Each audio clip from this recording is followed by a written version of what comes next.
Let's start with that lead story. Robert McBride, former head of the police watchdog IPID, has a new gig. Earlier today, he was appointed the head of the foreign branch of the State Security Agency. Well, to discuss the significance of this, I'm joined now by political analyst and host of The Fix, Karima Brown. Good evening, Karima. Thanks so much for your time. So, the former IPID boss moves now to head up the foreign branch of the State Security Agency. What is this all about? Is he going to be keeping tabs on the Russians? You know, Sally, it's such an interesting question. And of course, the world of intelligence is often about smoke and mirrors. But I must say this is a job that I think fits Robert McBride really well, because he has a policing and security background. As you've said in your intro there, he was head of IPID. Now, when we look at the intelligence services, that post has not had a permanent head, Sally, for 4 years, as you said in your intro, but it has had different acting heads. And we must also say that his appointment is an indication that the minister, Ayanda Dlodlo, the intelligence minister, is determined to bring some form of stability to that department.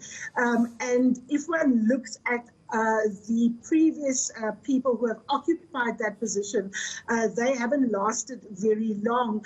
If you look at someone like Mo Sheikh, if you look at someone like, Ndenje Gibson and others. And that is largely because the security forces have historically been involved in the political battles that have beset the ruling party. And that became very crystal clear under President Jacob Zuma, and you will see that Robert McBride's testimony at the Zondo Commission points to that, where he calls for a thorough overhaul of our intelligence and security services. But talking about intelligence in a global sense, that is modernized. No one runs around anymore, Sally, with a hood and a coat. It's all about, the tech wars and, of course, things like cyber, advantage. But it's a very challenging environment, particularly given the role that technology is playing, and also just the creep, I think, of the big brother mentality in a situation like COVID-19, Sally. Absolutely. It's such an interesting point that you raise about the tech. I mean, just today we're hearing about the concerns raised by the UK and the US and Canada that Russian hackers are spying on the results of their vaccine trials. Is that the sort of thing that Robert McBride will be keeping a watch out for to make sure that our country isn't susceptible to that sort of thing? Or are there other challenges that he'll probably be better tasked with? I think any intelligence challenge today in the globalized world that we live in, Sally, you have to master the tech. That is just the kind of world we live in. If you even look at the history of the internet, it's American, defense that discovered the internet because of the desire to develop new technologies, to keep tabs, of course, on, supposed enemies of the state. But in today's globalized world, apart from international terror, things like vaccines, things like water, things like, soil types, being able to read what kind of climate change we're going to have, those have become massive security issues because knowledge is power, and of course technology gives you an edge. So the country that sits with the largest tech and R&D is often the country that is able to have an edge over their enemies. And if you look at, for example, just the scramble that we're having now for a vaccine and the different positions that the global powers have taken. China, for example, is suggesting that the vaccine should be free for all. But someone like President Trump has, made it very clear that he wants the Americans to be able to have the lion's share of the information. So the information war is a big part of what Robert McBride will have to do. And it also raises that issue of vaccine nationalism, that when a vaccine is created, that countries like ours are not left out in the cold. It's a really crucial thing. It's also around elections and allegations of foreign powers interfering in elections in many countries. We know Robert McBride, incredibly outspoken, not afraid to be controversial, calls it like it is. I'm wondering, is this a good or bad move for him and for the agency? Yeah, I think it's a good fit for him.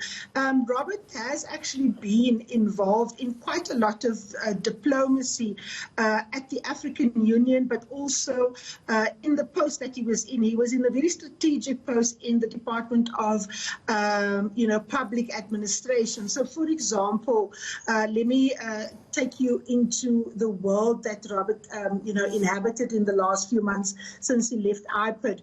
You know that we have been negotiating with the United Arab Emirates and other countries around mutual legal agreements to fast track, issues around corruption.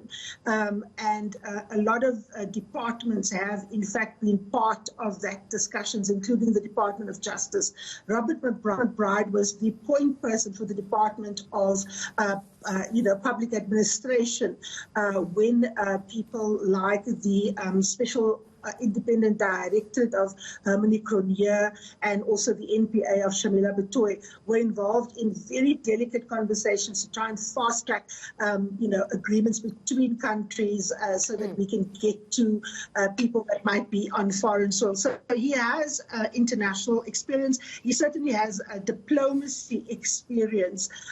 Many people don't realize also that a lot of his work in IPID and in other government departments have also been about striking international agreements. So he certainly has what it takes. The fact that he's a blunt talker, Sally, isn't necessarily a bad thing, because if you look at the instability in our intelligence service, the high turnover, the fact that, funds have gone missing and that there isn't a lot of transparency, it's great that there's someone who's batting an anti-corruption, campaign in a place like that, where there isn't necessarily the kind of transparency that one requires. So I am certainly of the view that this is a positive move and a move in the right direction. It's in line with President Ramaphosa's attempts to try and clean up the security services. As you know, he had that high-level review that was set in motion, Sally. Robert McBride is certainly going to shake things up, because he always does. Thank you very much. Political analyst, host of The Fix,